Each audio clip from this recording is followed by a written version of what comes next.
మీద మీద ఆశీర్వాదం చేయడం అనేది సంప్రదాయం. ప్రతి ఒక్కరు అదర్ కమ్యూనిటీస్ కూడా ముస్లిమ్స్ కానీ తల్లికి నమస్కరించాలి. తల్లిదండ్రులు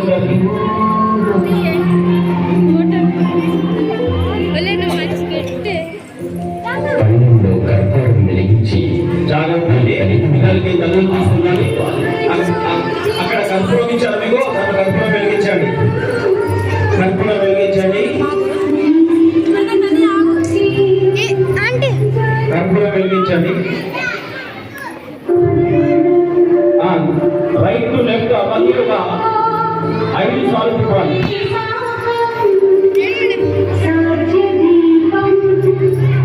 జాగ్రత్త అండి పిల్లలు. రైట్ టు లెఫ్ట్ వచ్చారండి. Left to right, right to left.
ఇప్పుడు తల్లిదండ్రులు ఎంతో ఆనందంతో తమ బిడ్డలను సదా తిలకం దిద్దుతారు.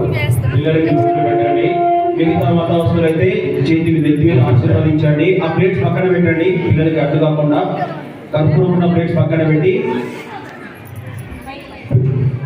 పిల్లలకి నదుని గుర్తు పెట్టండి.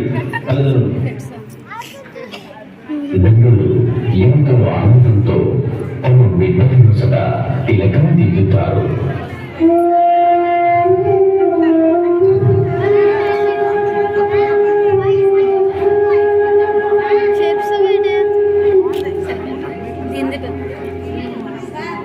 తరువాత పిల్లల తలపై స్నేహపూర్వకంగా పుష్పాలను అక్షతలను ఉంచుతారు.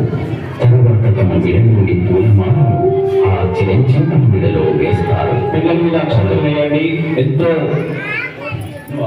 జీవితంలోని ఆశీర్వచనాలన్నీ ఆనందాలన్నీ పూలమాల రూపంలో వారి మెడలో వేశారని దీని అర్థం. పిల్లలందరికీ కూడా అక్షతలు వేయండి.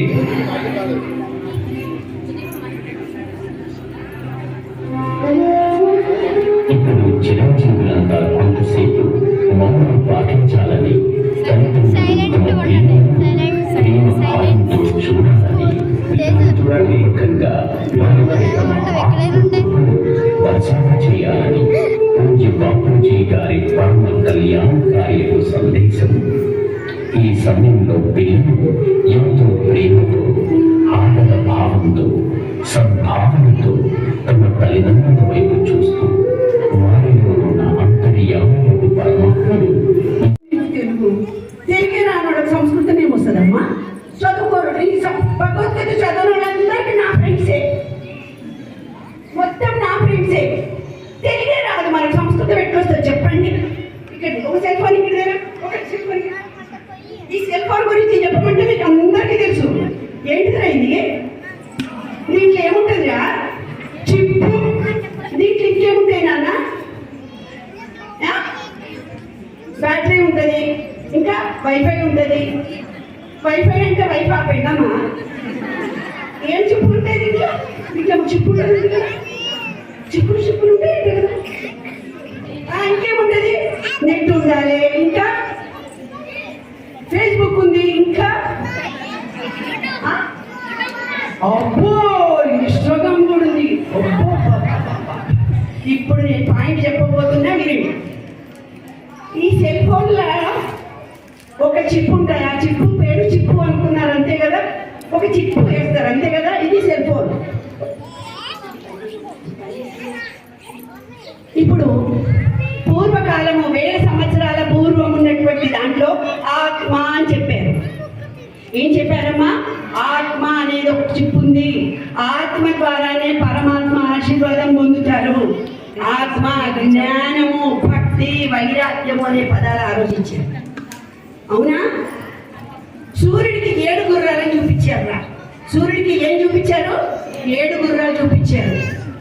ఇప్పుడు ఏం చేస్తున్నాం మనము? ఈ సెల్ ఫోన్లో ఈ పార్ట్ అని మీరు చెప్పినట్టు మనం మనలాంటి వాళ్ళు, తెలియలేని వాళ్ళు ఉంటారని వాళ్ళు ఒక బొమ్మ చూపించారు. 7 గుర్రాలు అంటే 56లోని 7 రంగులు. అర్థమైందా? 7 గుర్రాలు సూర్యుడు చూపిస్తే 56లోని 7 రంగులు సూర్యుడిలో ఉంటాయని దాని అర్థం. ఇక్కడ ఆత్మ అంటే ఏంటో తెలుసా? ఇక్కడ ఉండే దాని పాజిటివ్ ఎనర్జీ ఇచ్చే ఒక పాయింట్. ఇక్కడ ఉండే చిప్పు పేరు ఏం పేరు? ఆత్మను పూర్వం ఆత్మ అన్నారు. ఎప్పుడు మీకు చిప్పు అంటాం.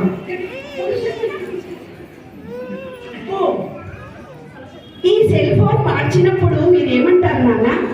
సెల్ ఫోన్ ఈ పాడైపోయి ఇంకో సెల్ ఫోన్లోకి మారుస్తారు. మారిస్తే మీరు ఏమంటారు? 30% దాంట్లో పాత చిప్పులే ఉంటాయి, మిగతావన్నీ పోయినాయి అంటారు. అవునా? అవునా కాదా చెప్పాలి నాకు. ఇక్కడ మీరు ముచ్చట్లు ఎప్పుడైనా పెట్టుకోవచ్చు. 30% పాతవి దాంట్లో ఉంటాయి, కర్మ అంటారు దాన్ని. తర్వాత ఆత్మ అనే చిప్పులో ఏమేమి ఉన్నాయి? పాతవి నీ కర్మలు ఉన్నాయి. తర్వాత మీ జీన్స్ ఉన్నాయి, పూర్వీకుల జీన్స్. తర్వాత మీరు పెరిగిన వాతావరణంలో ఉన్నాయి. అదే ఆ వ్యక్తి యొక్క ఆత్మ. నేను విశ్వ నియమాల మీద రీసెర్చ్ చేశాను కాబట్టి విశ్వము అంటే భగవద్గీతలో విశ్వరూప సందర్శన చూపించింది. ఏంటమ్మా ఎవరైనా చెప్పండి, ఒక్క విశ్వరూప సందర్శన భగవద్గీత అందరికి వచ్చు కదా, ఎవరైనా చెప్పండి ఏంటి విశ్వరూప సందర్శన అంటే? కొంచెం మొత్తం చూపించిండు. ఇప్పుడు ఈ గ్రహాలు ఏదో గ్రహాలు చూపిస్తుంది, సన్నగా పొడుగుగా గ్రహాలన్నీ ఒక దగ్గరకు వచ్చినాయి, రేపదో గ్రహాలన్నీ ఒకటే దగ్గర పోతున్నాయి. సైన్స్ చదువుకునే 10th క్లాస్ స్టూడెంట్స్ ఉంటే తెలుస్తుంది. ఒక పాయింట్ చుట్టూ వింటే ఉందో అదే దేవుడు, పరమాత్మ అన్నాం. మన శరీరంలో ఏదైతే ఉందో చిప్పు, దీన్ని ఆత్మ అన్నాము, దాన్నేమో పరమాత్మ అన్నాము. ఈ ఎనర్జీ అంతగా ఇలా విశ్వం మొత్తం ఎనర్జీ తిరుగుతూ పోతుంటుంది. మనలో మేము నిన్నటిదాకా బాగుంటుంది, వాడు ఎందుకు డల్ అయిపోయినాము? నిన్నమన్నంతా బాగానే హుషారుగా మాట్లాడింది, వాడు ఎందుకో నువ్వు మాట్లాడతలేవు. నిన్నమన్నంతా జ్వరంతో లేదు, వాడు ఎందుకే జ్వరంతో ఉన్నావు. నిన్నమన్నంతా ఏడుస్తూ ఉన్నావు, వాడు ఎందుకు? ఇవాళ మాకు ఇన్ని కష్టాలు వచ్చినాయి, ఇన్ని రోగాలు వచ్చినాయి, మాకు ఉద్యోగం రావటం లేదు. ఇవన్నీ పిచ్చి పిచ్చి మాటలు మనం రోజు వింటున్నాం. పిచ్చి మాటలే అవన్నీ నన్ను అడిగితే. ఇదిగో వినండి, బయట పంచభూతాలు ఉన్నాయి అనేది విశ్వరూప సందర్శనలో చెప్పింది. పంచభూతాలు అంటే ఏంటో మీరే చెప్పాలి, నాకు రావు కదా. ఎవరు చెప్తారు? పంచభూతాలు భూతాలు రావు. వాళ్ళ ఆ రోజు పేరు పెట్టింది పాపం. చెప్పండి. భూమి. Very good. చెప్తున్నాను, చెప్పు. భూమి, గాలి, ఆకాశం, నీళ్లు, నిప్పు. Very good. ఏంటమ్మా? ఫస్ట్ భూమి. కాళ్ళకు మీరు చెప్పులు వేసుకోకుండా తిరుగుతూ పోతున్నారు కాబట్టి మీకు మోకాళ్ళ నొప్పులు వస్తున్నాయి. మీ శరీరంలో కూడా భూమి ఉంది, దాన్ని మూలాధార చక్రము అన్నారు. ఏమన్నారు? మూలాధార చక్రము భూమి. దాన్ని ఏమన్నాడు? పూర్వకాలం వినాయకుడు రా అన్నాడు. మట్టితో వినాయకుడు చేసి పెట్టుకొని చేస్తే మట్టిలో నా చేతులు పెడతారంట, రెడీమేడ్ కొనుక్కొచ్చి పెడతాము. గరిక కావాలరా 11 పెట్టంటే కనీసం గడ్డిలో కాళ్ళు పెడతాం అనుకున్నారు పెద్దోళ్ళు. మనకు తెలివైన వాళ్ళు, మనకు తెలియదు వాళ్ళు. రెడీమేడ్గా 11 గరికలు ఇచ్చి దేవుడు వేసేస్తాం. భూమిలో కాళ్ళు పెట్టడం పూర్వ లోపము వల్లనే మనకు మోకాళ్ళ నొప్పులు వస్తుంది. స్థిర నిర్ణయం చేయలేకపోతున్నట్టు, చదువు రాదు అనే భావన ఏర్పడుతుంది, చుట్టూ ఊడిపోతుంది, స్థిర నిర్ణయ శక్తి లేకపోతుంది.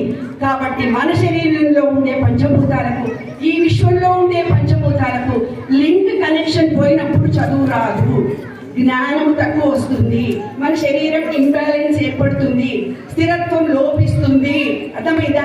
అదే భగవద్గీతలో ఇప్పుడు మనకు అక్కడ అర్థం కలిగి ఇక్కడ నేను చెప్తున్నా. అర్థమైందా?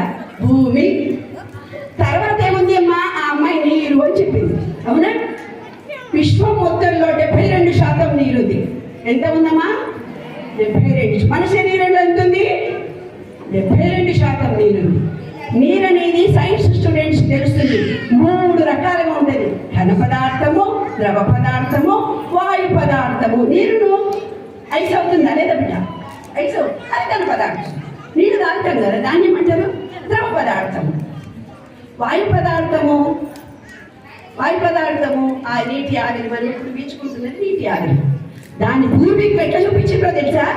విష్ణువు పడుకొని ఉంటాడు, లక్ష్మీదేవి కూర్చొని ఉంటుంది అని చూపించాడు.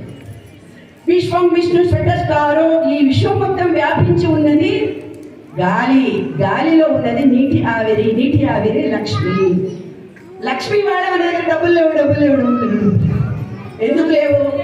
సెల్ ఫోన్ పట్టుకుంటుంది, ల్యాప్టాప్ పట్టుకుంటుంది, రూమ్లో కూర్చుంటుంది, నీళ్ళు తక్కువ తాగుతుంది, డిహైడ్రేషన్ అయింది మీ బాడీలో. 72% నీళ్లు లేవు, అందరికీ జబ్బులు వస్తున్నాయి. 72% కంపల్సరీ నీళ్లు ఉంటే కనుక ఆ నీటి ద్వారా ఈ బయట ఉండే నీరు అంటే ఏంటి? అకాల మృత్యుహరణం సంస్థలతో విష్ణు పాత్రోదకం పావనమని ఒక్క చిక్క నీళ్ళు మనం ఏం జరుగుతుంది? ఓ ఇంత బలం వచ్చిందమ్మా అంటారు. ఇటు వస్తుందమ్మా బలం ఒక్క చిక్క. దేవుడికి కలశంలో నీళ్లు పెట్టి గంగే యమునే గోదావరి సరస్వతి నర్మదా సింధు కావేరి జలేస్మిన్ సన్నిధుంగురు అమ్మ అనివి చదువుకో, దేవుడివి చదువుకో, ఏదో ఆయన చెప్పాడు నువ్వు చదువుకున్నావు అంతే కదా. అదేం జరిగిందో నీకు తెలవలే. నీరు లేకుండా గుడి లేదు, గుడులు ఎక్కడ కూడాను. దానికి కారణము నీటికి ఒక వైబ్రేషన్ ఉంటుంది. గంగాకు హారతి రోజు ఎందుకు ఇస్తారు? తెల్లగైపోతుంది. ఆ రోజు పొద్దునంతా నీళ్ళలో అందరూ స్నానాలు చేసి అది చేస్తే రోజు సాయంత్రం మళ్ళీ పసుపు కుంకుమ వేసి మంత్రాలు. నీళ్ళను నువ్వు ఎవరైనా రాగానే కాలు కడుకునే నీళ్ళు ఇచ్చిన వాళ్ళేదాన్ని ముందు తల కడుకొని ఇంట్లో మంచినీళ్ళు ఇచ్చిన వాళ్ళేదా? ఇప్పుడు నేను రాగానే కూడా సార్ అన్నాడు, అమ్మ మేడం మంచినీళ్ళు ఇవ్వండి. ఎందుకు వచ్చింది ఆ సంప్రదాయం? మన ఇంటికి ఎవరన్నా కొట్లాడడానికి వచ్చారనుకో, ప్రేమతో నేను నీళ్ళు ఇవ్వగానే కొట్లాడకుండా మంచిగా ప్రేమతో మాట్లాడిపోతారు. నీట్ అనేది ఒక వైబ్రేషన్. మనం ఏమంటే అది జరుగుతుంది, మనం ఏం చెప్తే అది వింటుంది. గుడిలో చిన్న దాంట్లో ఒక తులసి ముక్క వేసి అక్కడ మంత్రాలు చదువుతాడు, అక్కడ యంత్రం ఉంటుంది, పూజ జరుగుతుంది. ఆ మాటల చేత ఆ నీటికి పవర్ వస్తుంది. ఆ పవర్ని బుద్ధుబాయిలో కూడా చూస్తున్నా. నీళ్ళు లేకుంటే మసీదు లేదు, నీరుంటేనే మసీదు ఉంది. ఆత్మీయతలు ఒకరికొకరికి ఉండేది. ఎవరైతే నీళ్ళు తాగారో డిటాచ్మెంట్, తల్లులకు బిడ్డలకు ప్రేమలు ఉండవు. యూఎస్లో నీళ్లు వాడరు, నీళ్ళ వాడకం చాలా తక్కువ. అంటే 15 ఏళ్ళు ఎందుకు వాడు ఇండిపెండెంట్ బతుకుతారు, వాళ్ళకి అమ్మ నాన్న. అదే మనం నీళ్ళలో కొట్టుకొని చచ్చిపోతాం.